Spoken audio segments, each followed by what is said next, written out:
أعوذ بالله من الشيطان الرجيم. بسم الله الرحمن الرحيم. هل أتى على الإنسان حين من الدهر لم يكن شيئا مذكورا إنا خلقنا الإنسان من نطفة أمشاج نبتليه فجعلناه سميعا بصيرا إنا هديناه السبيل إما شاكرا وإما كفورا إنا أعتدنا للكافرين سلاسل وأغلالا وسعيرا إن الأبرار يشربون من كأس كان مزاجها كافورا عينا يشرب بها عباد الله يفجرونها تفجيرا يوفون بالنذر ويخافون يوما كان شره مستطيرا ويطعمون الطعام على حبه مسكينا ويتيما وأسيرا إنما نطعمكم لوجه الله لا نريد منكم جزاء ولا شكورا. صدق اللہ العلی العظیم. یہ سورۃ الدہر ہے. سورہ دہر آپ کو معلوم ہے کہ دہر کے مطلب زمانے کے ہوتے ہیں. بعض جگہ اس سورت کا نام سورۃ الانسان بھی کہا گیا ہے. سورۃ الانسان دونوں ورڈ آپ کو معلوم ہے کہ وہ پہلی ہی جو آیت ہے هل اتى على الانسان حين من الدهر، تو اگر اس سورت کا نام انسان مانا جائے تو وہ لفظ انسان سے لے لیا گیا ہے، اور باقی اس کا جو سورۃ الدہر نام ہے وہ حین من الدہر جو ورڈ آیا ہے وہاں سے اس کو پک کر کے اس کو ٹائٹل اس کا بنا دیا گیا. اس کا موضوع اور مضمون کیا ہے، اس کا کیا ٹاپک ہے، وہ تھوڑا سا ہم جان لیتے ہیں. اس سے ہمیں پوری صورت سمجھنے میں، اور جیسے جیسے ہم آگے بڑھیں گے تو اسے ہمیں سمجھنے میں آسانی ہو جاتی ہے. اس کا میں تھوڑا سا خلاصہ کر دیتا ہوں کہ آخر اس صورت کے اندر کیا بیان کیا گیا ہے. تقریباً 2 صفحات کی صورت ہے. سب سے پہلے یہ ہے کہ ظاہر سی بات ہے یہ مکی صورت ہے، اور مکی صورت میں آپ کو معلوم ہے کہ کیا جو ہے اس کے اندر مضامین بیان کیے جاتے ہیں. تو اس کے اندر بھی اللہ تعالیٰ نے سب سے پہلے مضمون یہی بیان کیا ہے کہ انسان کی حقیقت کیا ہے. انسان کو اس کی حقیقت سے آگاہ کیا گیا ہے، اس کو بتایا گیا ہے کہ تمہاری کیا حقیقت ہے، اور انسان کو یہ بھی بتایا کہ وہ کچھ نہیں تھا. انسان اپنی پیدائش سے پہلے کیا تھا؟ کچھ نہیں تھا. وہ ایک بالکل ناپاک قدرے سے اس کو جو ہے بنایا گیا ہے. جو ہے ایک سیل تھا گویا، اسی سے اس کو تیار کیا گیا ہے. جرثومہ ایک کیڑا تھا گویا، اسی سے پورا انسان وجود میں آتا ہے. تو انسان کو بتایا کہ وہ کچھ نہیں تھا بالکل بھی. اسٹارٹنگ میں جو ہے خالی جو ہے اس کو ایسے سیل سے بنایا گیا کہ جس سیل کو اگر جو ہے بڑی سے بڑی آپ خوردبین سے بھی دیکھ لیں تو کوئی نہیں بتا سکتا تھا کہ یہ انسان ہو جائے گا، یہ بڑا ہو کر انسان بنے گا. کوئی نہیں بتا سکتا تھا. کتنے ہی آپ جو ہے چھوٹی سے چھوٹی بڑی سے بڑی خوردبین سے دیکھ لیجئے، کتنا ہی زوم کر لیجئے اس کیڑے کو، کوئی بھی نہیں بتا سکتا کہ یہ انسان بن جائے گا، یہ انسان کی شیپ اختیار کر جائے گا. کوئی نہیں بتا سکتا تھا. تو انسان کو آگاہ کیا گیا، بتایا گیا اس کو کہ اس کی حقیقت کیا تھی. اور اس کے بعد جو ہے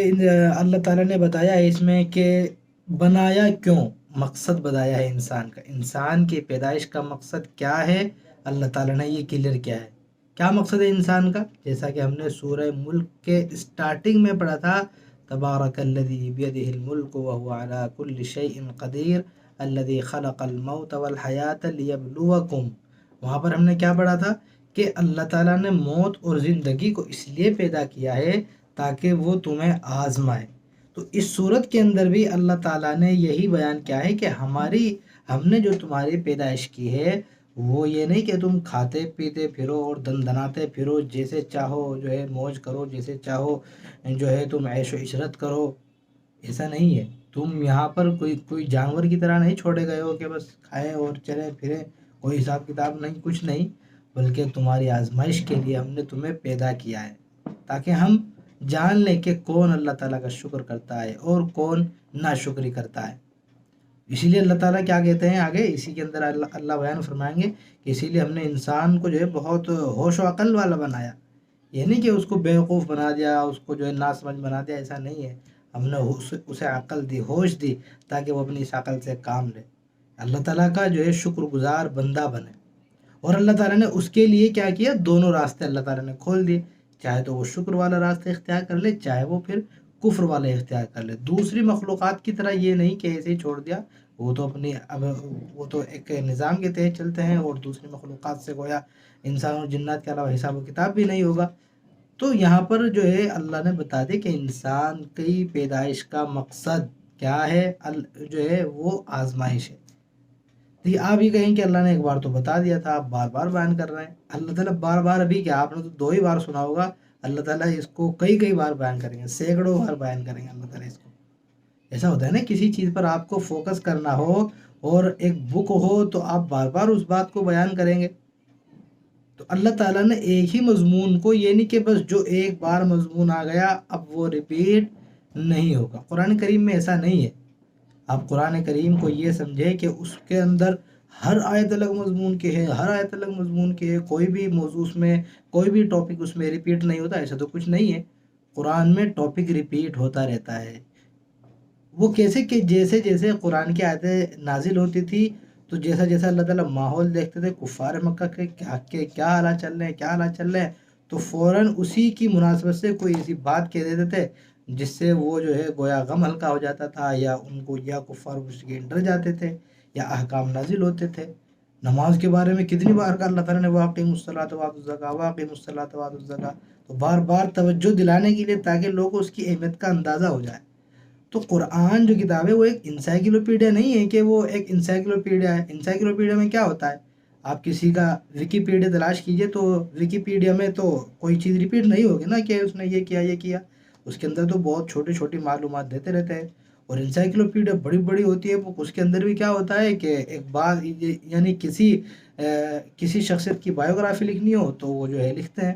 قرآن کریم یعنی کہ وہ انسائکلوپیڈیا ہے، اس کے اندر بہت ساری چیزیں ہیں، لیکن وہ اس طرح کا نہیں ہے کہ جیسے دنیا میں اس کے اندر جو باتیں بیان کی گئی ہیں وہ خالی فار انفارمیشن نہیں ہے، اونلی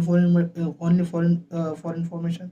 صرف انفارمیشن ہے کہ بھائی انسان کی پیدائش یہ ہے اور یہ ہے۔ اللہ تعالیٰ یہ بتانا چاہ رہے ہیں، جیسے سائنس کی بک ہوتی ہے، سائنس کی بک کیا ہوتی ہے، اس کا مطلب، اس کا مقصد یہ نہیں ہوتا کہ وہ آپ کو جو ہے اللہ تعالیٰ کی طرف بلائے، یا اس سے کچھ آپ کے اندر کوئی اچھا سا شعور بیدار کرے، آپ کو خدا کی جو کائنات ہے اس کے اندر جو نشانیاں ہیں اس پر توجہ دلائے۔ سائنس کی جو کتابیں لکھی جاتی ہیں غیر اسلامی، اس میں تو ایسا کچھ نہیں ہوتا، خالی انفارمیشن ہوتی ہے، بس آپ کو انفارمیشن دے دی۔ یا اس کے علاوہ آپ جو ہے میتھمیٹکس کی آپ جو ہے بک لے لیجئے، خالی جو ہے وہ ایک انفارمیشن ہوتی ہے، بس باتیں ہوتی ہیں۔ لیکن افسوس یہ ہے کہ ہم نے مثال کے طور پر آپ کو سائنس کی مثال دی ہے، تو سائنس کی ایسی بکس تیار کی جائیں کہ جس میں سائنس بیان کی جائے، اور پھر اسی سائنس کے ذریعے اللہ تعالیٰ کے وجود کو ثابت کیا جائے۔ بچوں کے اندر کہیں نہ کہیں ذہن میں بات ڈال دی جائے کہ مثال کے طور پر زمین گول ہے، تو پھر اگر یہ بات بتائیے تو اس کے بعد چھوٹا سا 2-3 لائن کا ایک میسج دے دیا جائے بچوں کو کہ اللہ تعالیٰ نے یہ بنائی ہے، زمین گول ہے۔ کوئی نہیں پہچانتا تھا کہ زمین گول ہے، اللہ تعالیٰ کی گویا اللہ نے جو باتیں بتائی ہیں کہ زمین ایسی تھی، اسی سے پھر سائنس نے وہ کی ریسرچ۔ بہت سی بار ایسا ہوا ہے نا کہ سائنس کو معلوم نہیں تھا، لیکن سائنس کو کیا پتہ چل گیا، ارے قرآن میں یہ بیان کیا گیا ہے کہ مثال کے طور پر ہم نے، جیسے کہ اسی صورت کے اندر آئے گا کہ ہم نے انسان کو پیدا کیا ہے 2 نطفوں سے، مرد اور عورت کے دونوں نطفوں سے ہم نے پیدا کیا۔ تو سائنس نے اس پر جو ہے وہ کی ریسرچ، تو وہ معلوم ہوا کہ خالی مرد ہی کے نطفے سے انسان کی پیدائش نہیں ہوتی، یا خالی عورت ہی کے نطفے سے بچے کی پیدائش ہو جائے، ایسا نہیں ہے، بلکہ وہ دونوں کا ملنا بہت ضروری ہے، اسی سے وہ پیدائش ہو جاتی ہے۔ یا مثال کے طور پر آپ دوسری مثال لے لیجئے کہ قرآن نے کہا ہے وَجَعَلْنَا مِنَ الْمَاءِ كُلَّ شَيْءٍ حَيٍّ، ہم نے جو ہے ہر زندہ چیز کو پانی سے بنایا ہے۔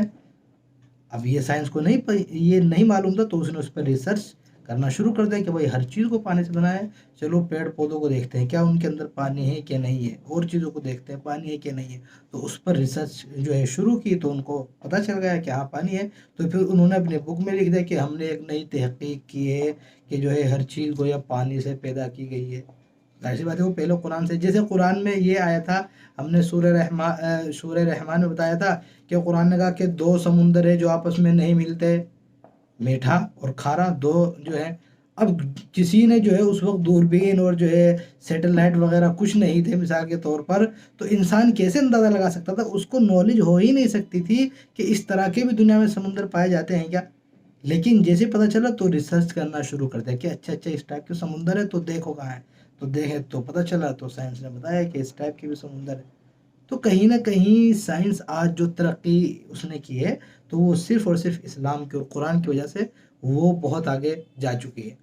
باقاعدہ سائنسداں یہ کہتے ہیں، یہ کہ نہیں کہ یہ ہم اپنے پاس سے بتا رہے ہیں، سائنسدانوں نے اس بات کا اعتراض بھی کیا ہے کہ اگر قرآن کریم نہ ہوتا تو ہم 1000 سال پیچھے ہوتے، ہم تو بہت پیچھے ہوتے، لیکن قرآن کریم نے بتایا کہ وہ 7 آسمان ہیں تو اس پہ کھوج بین شروع کر دی، 7 زمینیں ہیں تو اللہ تعالیٰ نے اس پر جو تو سائنس نے اس پر بھی کھوج بین شروع کر دی۔ تو کہ معلوم کیا ہوا کہ جو ہے اللہ تعالیٰ نے انسان کو جو پیدا کیا ہے اس دنیا کے اندر وہ آزمائش کے لیے پیدا کیا، دوسری مخلوقات کی طرح اس کو ایسے نہیں چھوڑا۔ اس کے بعد اللہ تعالیٰ نے اس میں آیت نمبر 5 سے لے کر اور اسی طرح آیت نمبر 22 تک اللہ تعالیٰ نے انعامات کی تفصیل بتائی ہے کہ جو سچائی کے راستے پر چلے گا اس کو کیا کیا انعامات ملیں گے، اللہ تعالیٰ اس کو کیا کیا انعام دے گا۔ یہ جو ہے گویا پہلے رکوع کا مضمون ہے، اور اس کے بعد دوسرا رکوع شروع ہوتا ہے، اس کا مضمون تھوڑا سا الگ ہے، اس کو ہم جب وہ ہمارا رکوع اسٹارٹ ہوگا انشاءاللہ اس وقت ہم کلیئر کر لیں گے۔ تو شروع کے رکوع میں کیا مضمون ہوئے؟ شروع میں انسان کو اس کی حقیقت کے بارے میں بتایا گیا، اس کو بتایا کہ وہ کچھ نہیں تھا، یہ ہوا۔ اور اس کے بعد بتایا کہ ہم نے کس لیے انسان کو پیدا کیا، بتایا کہ ہم نے امتحان کے لیے پیدا کیا، آزمائش کے لیے پیدا کیا، اس کو ہم نے جانوروں کی طرح نہیں چھوڑا۔ اور اس کے بعد کیا ہے کہ انعامات کی تفصیل ہے، پورا ایک جو ہے ایک گویا لسٹ تیار کی اللہ تعالیٰ نے کہ یہ انعامات ملیں گے اگر جو ہے نیک بندے بن کر آؤ گے، اور اگر نیک بندے بن کر نہیں آؤ گے تو ہمارے یہاں کیا سزا ملے گی، اس کا بھی وہ ہے یہاں پر بیان ہے۔ تو ہم شروع کر لیتے ہیں، اللہ تعالیٰ اسٹارٹ کرتے ہیں، هل اتى على الانسان حين من الدهر لم يكن شيئا مذكورا، کہ حل مانے کیا، هل اتى على الانسان کیا انسان پر ایسا وقت آیا ہے، حين من الدهر یعنی حين مانے ایک وقت، دہر مطلب ایک پورا زمانہ، زمانے میں سے ایک وقت اس پر ایسا بھی آیا ہے کہ لم يكن شيئا مذكورا، کہ وہ کوئی ایسی خاص چیز نہیں تھی کہ جو قابل ذکر ہو، مذکورہ جو قابل ذکر ہو، جس کے بارے میں بات کی جائے، یعنی جس کے سلسلے میں کچھ بات کی جائے، جو اہمیت کے حامل ہو، کوئی قابل ذکر انسان چیز نہیں تھی۔ کیا انسان پر ایک ایسا بھی وقت آیا ہے؟ اب دیکھیے کیا انسان پر ایسا وقت آیا ہے؟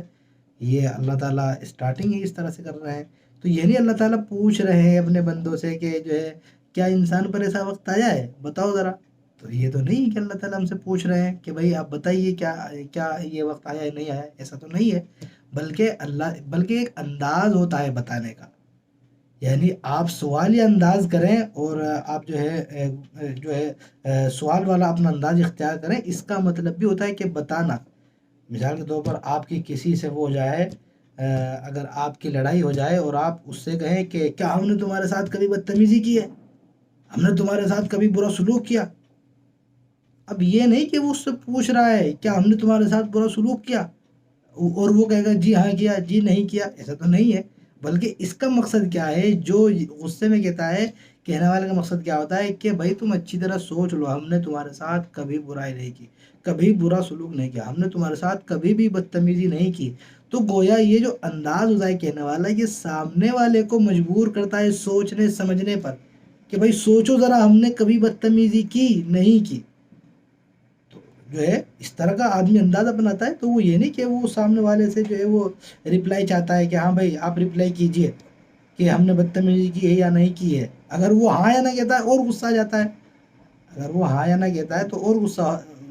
ہو جاتا ہے، لیکن اگر وہ خاموش رہا، وہ سوچے سمجھے، تو ظاہر سی بات ہے وہ انسان کا مقصود حاصل ہو جاتا ہے جو وہ چاہتا ہے۔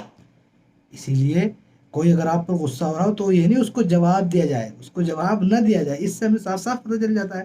کہ اگر ہم جواب دیں گے تو اور غصے میں آ جائے گا۔ اس کا مطلب یہی ہے کہ وہ ہمیں سوچنے پر مجبور کر رہا ہے کہ ہم سوچیں آخر جو بات اس نے کہی ہے اس کے بارے میں ہم غور کریں کہ کبھی ہم نے ایسا نہیں کیا۔ تو اس کا مطلب کیا ہوا کہ خاموشی سے اس کو سنا جائے، جس نے خاموشی سے سن لیا تو گویا وہ کامیاب ہو گیا، اور سامنے والا ایک دم جو ہے وہ بھی ٹھنڈا ہو جائے گا کہ ہاں ہم جس مقصد کے لیے اس پر غصہ ہوئے تھے تو ہم اس میں کامیاب ہو جائے۔ عام طور سے شوہر اور بیوی کو بھی اس سلسلے میں جو ہے سمجھ لینا چاہیے، اگر کسی طرح کی آپ سے چپقلش ہو جاتی ہے یا کچھ جو ہے جھگڑا ہو جاتا ہے یا کچھ بات تو میں ہو جاتی ہے، تو اس میں جو ہے ہر ایک کو سمجھدار بن کر فیصلہ کر لینا چاہیے۔ تو یہاں پر بھی اللہ تعالیٰ جو ہے اب انسان کو کہہ رہے ہیں، تو انسان کو اللہ تعالیٰ کیا جو ہے اس کے دل میں کیا بات ڈالنا چاہ رہے ہیں، یعنی ہم سے کیا چاہ رہے ہیں اللہ تعالیٰ؟ بھائی اللہ تعالیٰ ہم سے کہہ رہے ہیں کیا انسان پر ایسا وقت آیا ہے، تو اس کا مطلب کیا ہوا کہ ہمیں ہر ایک کو سوچنا ہوگا۔ اب ہمیں ہر ایک کو کیا سوچنا ہوگا کہ جو ہے ہاں ہم کچھ نہیں تھے، کیسا وقت آیا ہے۔ اب اللہ تعالیٰ وہ بات کہیں گے نا کہ وہ کوئی قابل ذکر چیز نہیں تھا، تو ہم سوچے کہ ہاں یا اللہ ہم واقعی ہم بالکل قابل ذکر چیز تھے ہی نہیں، ہم تو کچھ بھی نہیں تھے، ہم تو گویا ایک کیا تھے، ایک سیل تھے، نطفہ تھے، کیڑا تھے۔ پانی ہوتا ہے گندے، انسان کی پیدائش کس چیز سے ہوئی؟ گندے پانی سے، اسی گندے پانی کے اندر کیڑا ہوتا ہے جس کو سیل بولتے ہیں، اور اسی طرح یعنی دونوں کی جانب سے وہ سیل ملتے ہیں، اور تو اس سے انسان کی پیدائش ہوتی ہے۔ تو انسان سمجھے، غور کرے۔ اور دوسری بات جو انسان کو غور کرنے کی ہے، جس مقصد کے لیے یہ مکی آیت ہے، تو ظاہر سی بات ہے مکی آیت میں کہیں نہ کہیں آخرت کا بھی پہلو ہے کہ آخرت کو ثابت کیا جائے۔ تو اس سے بھی انسان یہ سمجھے، یہ غور کرے کہ ہم کچھ نہیں تھے، اور یقیناً اللہ تعالیٰ نے ہمیں پیدا کیا، ہم تو کچھ بھی نہیں تھے۔ تو جو اللہ تعالیٰ بالکل جو ہے ایک چھوٹے سے کیڑے سے انسان پیدا کر سکتے ہیں، کیا وہ مرنے کے بعد انسان کو دوبارہ نہیں اٹھا سکتے؟ یقیناً اٹھا سکتے ہیں۔ تو ایک غیر مسلم کے لیے یہ غور کرنے کا مقام ہے۔ گویا اس وقت کفار و مشرکین یہ سوچ کر غور کرتے کہ ہاں بھائی غور کرنے کا مقام ہے، ہم کچھ بھی نہیں تھے، ہم خالی ایک ایسا کیڑا تھے کہ جس کیڑے کو کتنی ہی بڑا کہ آپ کتنا ہی زوم کر لیجئے کہیں بھی کوئی یہ نہیں بتا سکتا کہ یہ انسان ہے، یہ بڑا ہو کر انسان بنے گا، ایسا بالکل بھی کوئی نہیں بتا سکتا تھا۔ بلکہ تو مدتوں بعد جو ہے لوگوں کو معلوم ہوا کہ انسان کی پیدائش جو ہے ان کیڑوں سے ہوتی ہے، ورنہ لوگ عام طور پر یہی سمجھتے تھے کہ مرد و عورت کے ملاپ سے وہ بچے کی پیدائش ہو جاتی ہے، حالانکہ ایسا نہیں ہے۔ نہ جانے کتنے لوگ جو ہے بے اولاد ہیں، ان کے یہاں اولاد نہیں ہے، آپس میں جو ہے ان کے جو ہے ملاقاتیں بھی ہوتی ہیں سب، لیکن پیدائش نہیں ہوتی۔ تو معلوم کیا ہوا کہ وہ انسان کی پیدائش جو اصل ہوتی ہے وہ خالی ملاپ سے نہیں، بلکہ جو ذرے ہوتے ہیں، سیل ہوتے ہیں اور کیڑے ہوتے ہیں، ان سے انسان کی پیدائش ہوتی ہے۔ تو انسان کو گویا مجبور کیا جا رہا ہے سوچنے پر، سمجھنے پر کہ ذرا غور کیجئے، جو اللہ تعالیٰ اتنے چھوٹے سے کیڑے سے ایک انسان کو بنا سکتے ہیں، کیا وہ انسان کے مرنے کے بعد انسان کو دوبارہ پیدا نہیں کر سکتے؟ یقیناً کر سکتے ہیں۔ تو یہ سوالیہ انداز بہت معنی خیز ہے اور بہت ہی انسان کو توجہ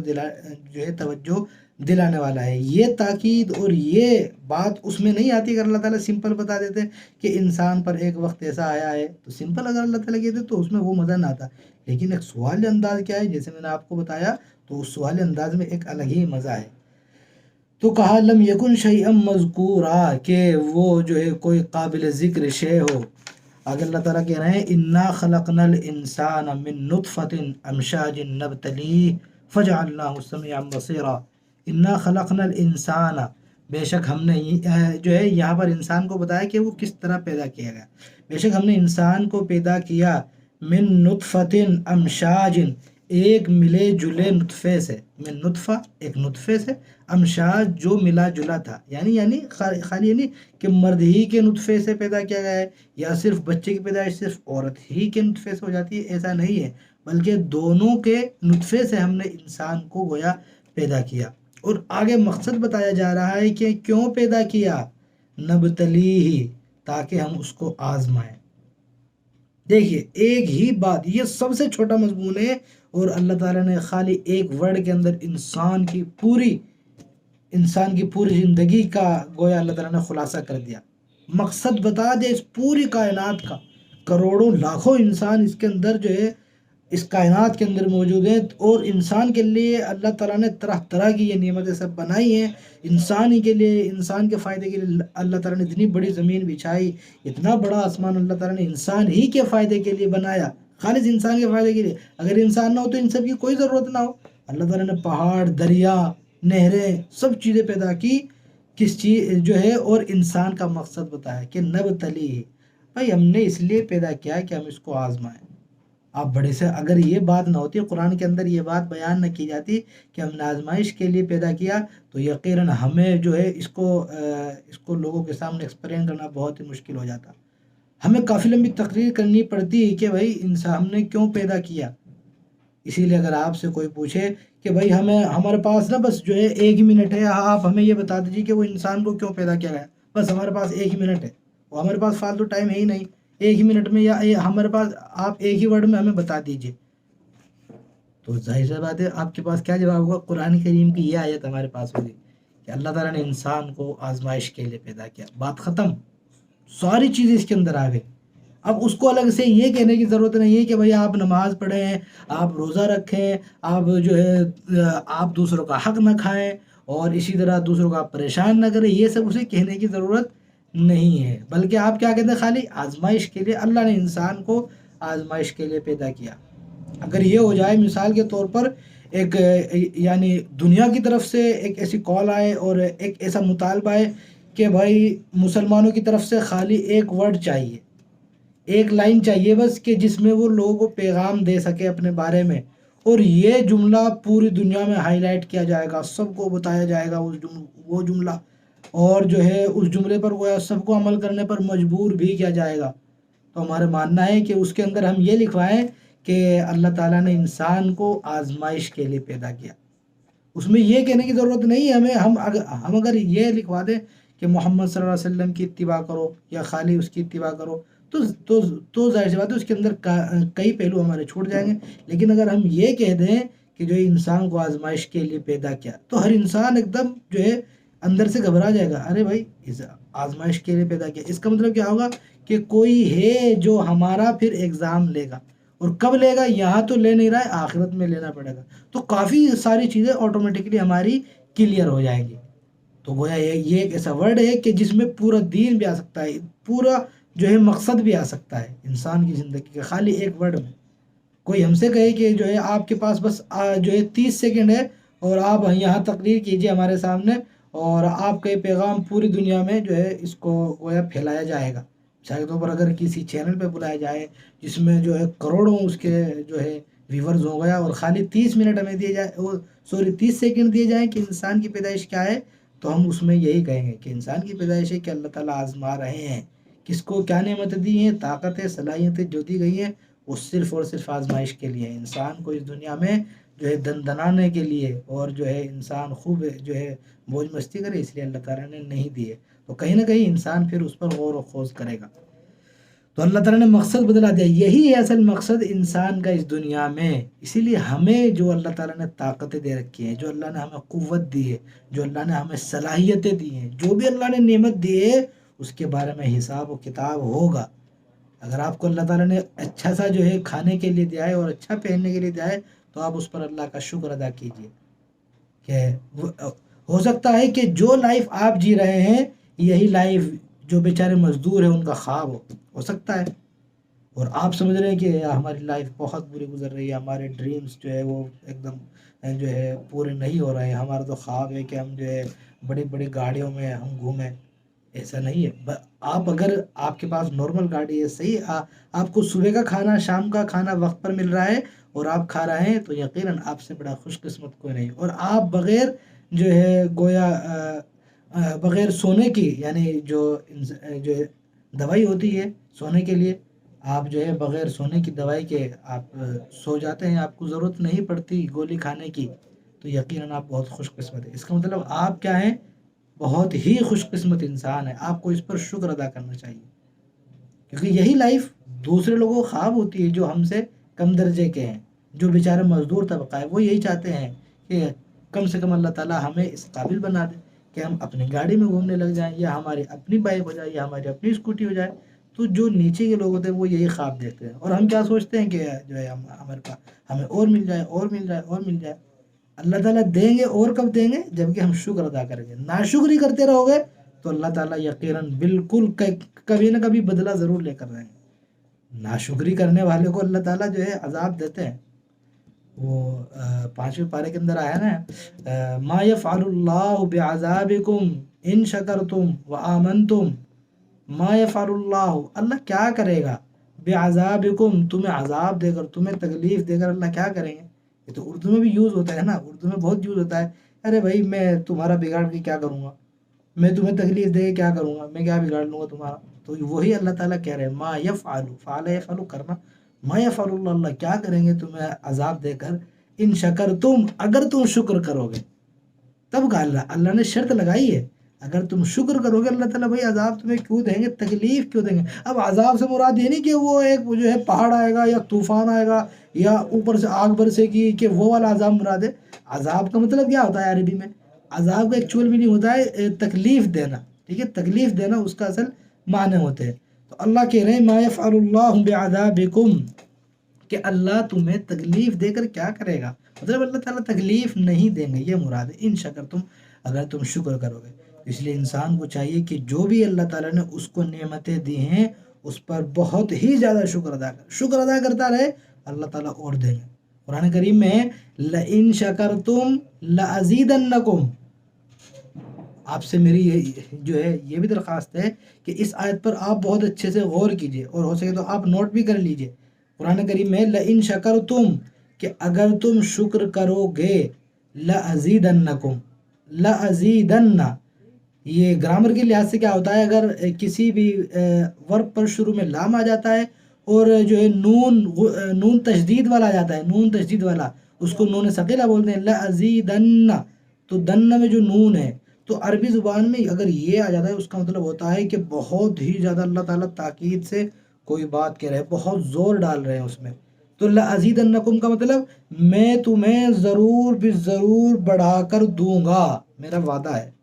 لَإِن شَكَرْتُمْ لَأَزِيدَنَّكُمْ، اگر تم شکر کرو گے تو میں ضرور بھی ضرور تمہیں بڑھا کر دوں گا۔ اللہ نے وعدہ کر لیا کہ، اور یہ نہیں کہ وہ ایک دم بالکل نارمل وعدہ کیا ہے کہ ٹھیک ہے ہاں میں بڑھا دوں گا، اگر تم شکر کرو گے تو میں بڑھا دوں گا، نہیں نہیں، وہ سمپل الفاظ نہیں ہے، لَأَزِيدَنَّكُمْ، ضرور بھی ضرور، انڈیڈ، شیورلی، در حقیقت، تو ضرور بھی ضرور بڑھا کر دوں گا۔ وہ اسی کے ایک دم جسٹ بات کا ہے، وَلَئِن شَكَرْتُمْ، اور اگر وَلَئِن كَفَرْتُمْ، اور اگر تم نے شکر نہیں کیا، تم نے انکار کیا اور تم نے ہماری نعمتوں پر شکر نہیں کیا۔ اب یہاں سے اصل غور کرنے کا مقام ہے۔ اس کے بعد جو اللہ تعالیٰ نے ورڈ کہا ہے، دیکھیے اگر آپ حافظ نہیں ہیں اور آپ کو نہیں معلوم تو آپ کے ذہن میں کیا آ رہا ہوگا؟ آپ کے ذہن میں یہ آ رہا ہوگا کہ اس کے بعد تو یہی ہو سکتا ہے کہ بھائی اسی کی مناسبت سے اگر شکر کرو گے زیادہ دوں گا، اور اگر ناشکری کرو گے تو کم دوں گا یا گھٹا دوں گا، یہی آپ کے ذہن میں آ رہا ہوگا۔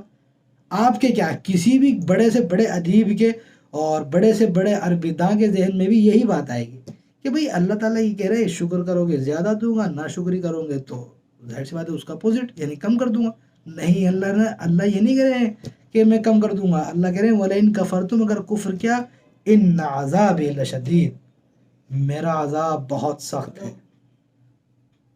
میں جو ہے بالکل نہیں چھوڑوں گا گویا۔ کس قدر، دیکھیے اس سے پہلے جو ہم نے آپ کو آیت سنائی تھی اس میں عذاب کا کہیں نہ کہیں جو تھا وہ یعنی عذاب کا کنیکشن کس سے تھا؟ شکر سے، کہ شکر کرو گے تو گویا عذاب نہیں ملے گا، اللہ تعالیٰ تکلیف دے کر کیا کریں گے۔ یہاں پر بھی دیکھیے اللہ تعالیٰ نے یعنی لفظ جو عذاب کا ورڈ ہے اس کو شکر کے ساتھ اللہ تعالیٰ نے جوڑ دیا ہے کہ وَلَئِن كَفَرْتُمْ، اور اگر ناشکری کی تو یہ نہیں کہ میں کم کر دوں گا، نہیں دوں گا، نہیں، ریمانڈ پہ لوں گا اچھے سے، إِنَّ عَذَابِي لَشَدِيدٌ، بے شک میرا عذاب سخت ہے۔ یہ کہنے کی ضرورت ہی نہیں کہ میں کم کر دوں گا، اب عذاب سخت ہے وہ کئی طرح سے، اللہ تعالیٰ کے یہاں کتنے طریقے ہیں عذاب سخت ہونے کے وہ اللہ تعالیٰ ہی جانتے، کسی بھی طرح اللہ تعالیٰ جو ہے اس کا بدلہ گویا لے سکتے ہیں۔ اس لیے ہر لمحہ انسان کو اللہ تعالیٰ کا شکر ادا کرتے رہنا چاہیے، زبان سے بھی شکر ادا کرے اللہ تعالیٰ انسان کا،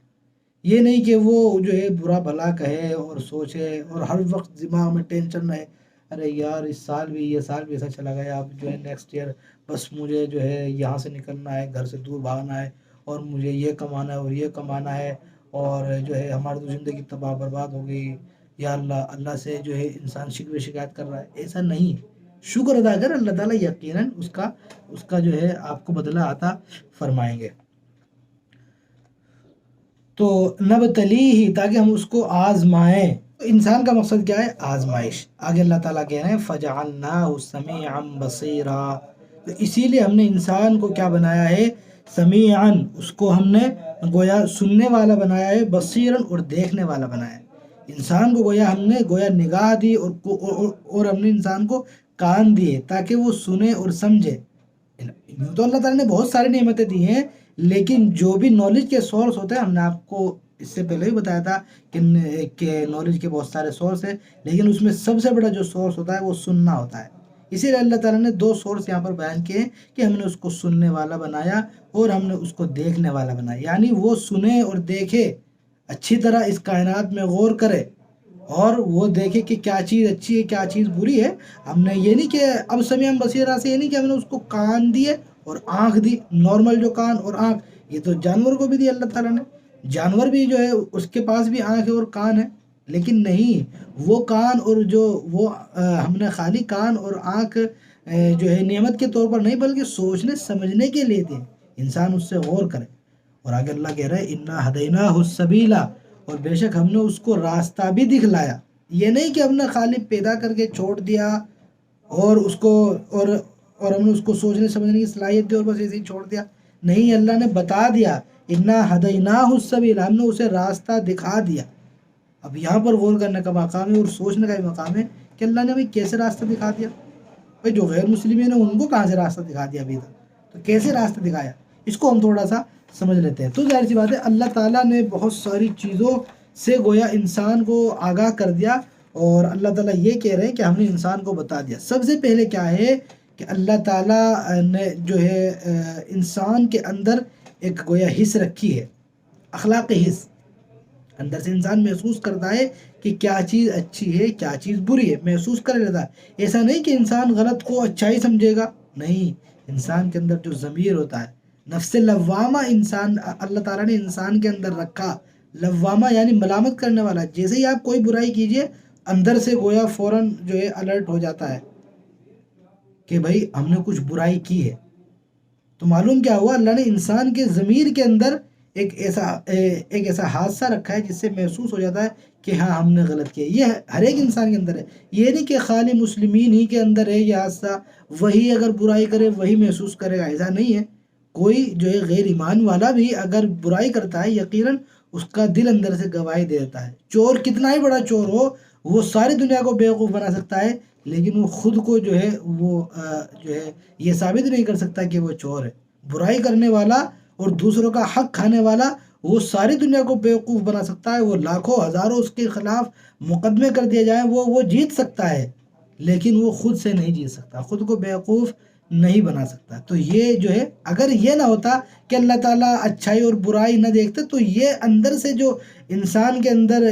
گویا یہ سوچنے کی اور یہ سمجھنے کی جو صلاحیت دی ہے وہ اللہ تعالیٰ نہیں رکھتے۔ اس کے رکھنے کا مطلب کیا ہے کہ اچھائی پر چلنا ہے، برائی پر نہیں چلنا ہے۔ اسی طرح انسان کے آس پاس دیکھ لی کتنی نشانیاں ایسی ہیں کہ جس سے انسان، ہر ایک انسان، اب یہاں پر ہم خالی مسلمین کی بات نہیں کریں گے کیونکہ اللہ کہہ رہے ہیں کہ ہم نے انسان کو راستہ دکھایا، تو اب انسان تو سب آ جائیں گے، تو اس لیے ہم کہہ رہے ہیں کہ سب انسانوں کے آس پاس ایسی نعمتیں ہوتی ہیں، ایسی نشانیاں ہوتی ہیں کہ جس سے انسان کی سمجھ میں آ جاتا ہے کہ ہاں اس کائنات کو کوئی چلانے والا ہے۔ وہ سورج ہی پر غور کر لے، وہ چاند پر ہی غور کر لے، وہ رات کے سیاروں پر ہی غور کر لے، تو اسے معلوم ہو جائے گا کہ ہاں یہ سورج یہ ہزاروں سالوں سے اپنی ڈیوٹی نبھا رہا ہے اور یہ اسی وقت پر آتا ہے، نیکسٹ ایئر بھی وہ سیم ٹائم جو ہے بالکل وہیں سے نکلے گا۔ اس کے اندر اس نظام کے اندر ذرہ برابر بھی کمی نہیں ہے، تو یقیناً کوئی نہ کوئی ہے اس کا چلانے والا۔ تو دو چیزیں ہوئی، اس کے علاوہ یہ بھی ہے کہ تیسری چیز کیا ہے، اور اچھا یہ جو دوسری چیز تھی کہ اللہ نے آس پاس وہ رکھی ہیں نشانیاں، اسی کو اللہ تعالیٰ نے ایکسپلین بھی کیا ہے ایک دوسری آیت کے اندر، 19ویں پارے کے اندر ہے سنوریہم آیاتنا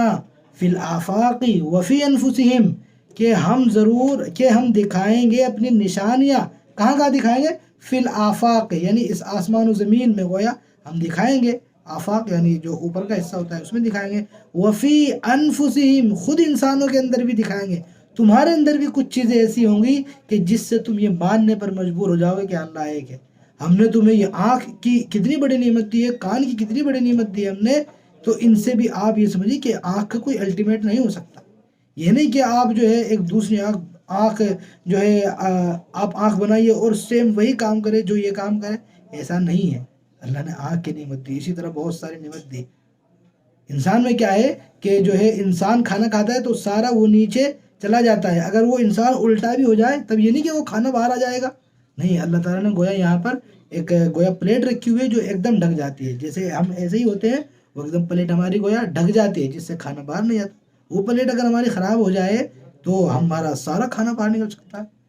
تو اللہ تعالیٰ نے انسان کے اندر بھی اور اس دنیا کے اندر بھی بہت ساری نشانیاں بنائی کہ انسان اگر غور کرنے پر آئے تو سمجھے گا، غور نہیں کرے تو ظاہر سی بات ہے اس کا پھر کوئی علاج نہیں ہے۔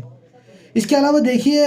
یعنی اور اللہ تعالیٰ نے انسان کو کیسے بتایا ہے، کیسے راستہ دکھایا ہے۔ تیسرا اس کا سورس کیا ہے یعنی راستہ دکھانے کا، کہ اللہ تعالیٰ جو ہے یعنی وقتاً فوقتاً یعنی کبھی کبھی ایسی چیزیں بھیجتا ہے، ایسے واقعات ہو جاتے ہیں کہ سب انسان ماننے پر مجبور ہو جاتا ہے۔ مثال کے طور پر آپ اسی وائرس کو دیکھ لیجئے کہ اگر یہ وائرس اور زیادہ طول پکڑ جاتا، اور زیادہ یہ پھیل جاتا تو ظاہر سی بات ہے ساری دنیا اس کے سامنے عاجز آ چکی تھی۔ اس وقت اگر کوئی ماننے والا ہوتا تو خالی جو ہے سب اللہ تعالیٰ کی، اب بھی بہت سارے لوگوں نے کیا کہا ہے کہ وہ اللہ ہی بچا سکتے ہیں، اوپر والے ہی بچا سکتے ہیں۔ مثال کے طور پر اگر جو ہے آپ کسی بلڈنگ کے اندر ہیں اور جو ہے آگ لگ گئی ہے، زلزلہ آ گیا ہے یا کچھ بھی ہو گیا ہے، تو ظاہر سی بات ہے وہاں وہ آدمی اپنے بتوں کو نہیں پکارے گا، وہاں اپنے ماں باپ کو نہیں پکارے گا کہ ماں میں مر گیا، کہ باپ میں مر گیا، اپنے بچوں کو وہ وہاں پہ یاد نہیں کرے گا۔ وہاں پہ وہ اس کے ذہن میں ایک اوپر والی ہستی آئے گی، اللہ تعالیٰ کی ہستی، کہ اب اگر کوئی مجھے یہاں سے بچا سکتا ہے تو ایک اللہ تعالیٰ کی ذات ہے۔ آپ کسی صحرا میں ہو، بڑے جنگل میں ہو، کوئی نہ ہو آس پاس، سامنے سے شیر آ رہا ہو اور وہ آپ کی طرف جو ہے غراتا ہوا آ رہا ہو، تو اس وقت آپ کو صرف ایک ہی امید نظر آئے گی، وہ اللہ تعالیٰ کی ذات کی امید ہوگی۔ تو اسی طرح بہت سارے واقعات ایسے ہوتے رہتے ہیں، جیسے اصحاب فیل کا واقعہ ہوا تھا اس زمانے میں۔ اسی طرح اللہ تعالیٰ وقتاً فوقتاً ایسی جو ہے چیزیں بھیجتا رہتا ہے اس دنیا میں کہ جس سے ہر انسان کو کہیں نہ کہیں یقین ہوتا چلا جاتا ہے، ٹھیک ہے۔ اور اس کے علاوہ اللہ تعالیٰ نے یعنی چوتھا سورس کیا ہے کہ اللہ تعالیٰ نے انبیاء بھیجے، کتابیں بھیجی، جن میں صاف صاف بتا دیا گیا کہ بھائی اچھائی کا راستہ یہ ہے، برائی کا راستہ یہ ہے، صاف صاف سب کے اندر انبیاء کی کتابوں میں اور رسولوں کی کتابوں میں سب بتا دیا گیا ہے۔ اور چوتھا کیا ہے، بلکہ پانچواں، کہ انسان کی عقل جو ہے، انسان کی عقل کیا مانتی ہے کہ کہ کوئی بھی بادشاہ ہوتا ہے وہ انصاف کرنے والا ہوتا ہے۔ کسی بھی بادشاہ کی رائے میں کسی نے اگر جرم کیا تو ظاہر سی بات ہے اس جرم کی سزا ملے گی، اگر اچھا کیا اس اچھائی کا بدلہ مل کر رہے گا، یہی انصاف ہے۔ اگر انصاف نہ ہو تو ظاہر سی بات ہے کہ جو لوگ اچھا کام کرتے ہیں ان کو کیسے ملے گا بدلہ، وہ کیوں کرتے ہیں؟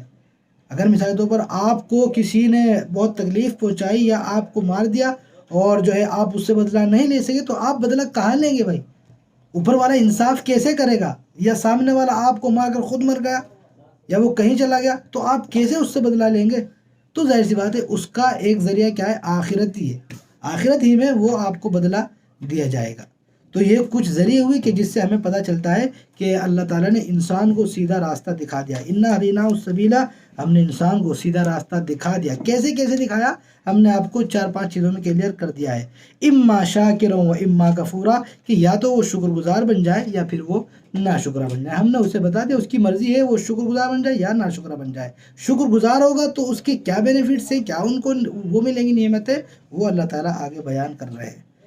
وہ انشاءاللہ ہم کل پڑھیں گے۔ اللہ تعالیٰ سے دعا کرتے ہیں کہ اللہ تعالیٰ ہم سب کو سوچنے سمجھنے سے زیادہ عمل کرنے کی توفیق نصیب فرمائے۔ وآخر دعوانا الحمدللہ رب العالمین۔